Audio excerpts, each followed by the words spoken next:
you ever walked into a house and just seen an absolute horror show of like window treatments and blinds and stuff? Oh, absolutely. I've seen things where it looks like, you know, dogs have chewed on blinds, kids have broken them, look like, you know, hazards, things like that. It was so weird. My dog chewed up at my old house. He chewed up the blinds on like a window that we had by the front door that went all the way to the ground. The blinds there, he chewed up those, and then he would chew up like the corner of the baseboards.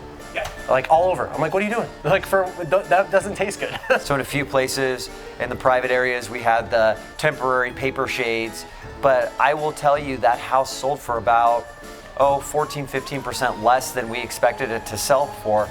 And part of the reason was I didn't have that sense of place with windows. The windows were gorgeous, but they weren't framed right with window coverings, and especially in that higher end home, people expect to be able to step right in, and they don't want to have to spend tens of thousands of dollars putting up blinds in their home.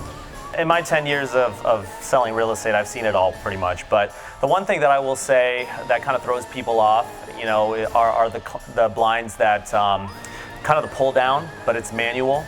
So they don't have a drawstring or anything like that. So a lot of people, they don't really know how to work it. You know, they're just like, how do I do this? And then they just pull it down and then it stays.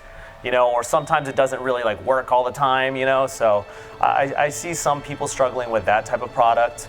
And then, you know, obviously the older school style of the blinds where they have the drawstring, and you're pulling one of the strings, so one of the side goes up and then the other side goes up, and you're like, how do I get this, you know? I would say less on the blinds, but more on the window treatment side. You know, you can walk into a house, and this happens all the time. You know, I'll go to a house in Tempe or one of the older parts of town.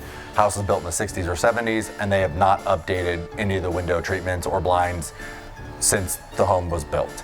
And you have really heavy, dark colored draperies and like the really heavy ornate rods.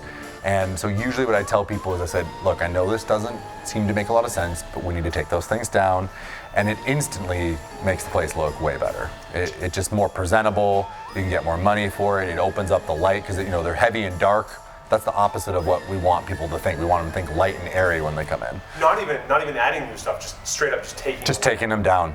Yeah. God, that's intense. And then you know, patching the holes where the rods were. But yeah, it's a lot of removing. That's pretty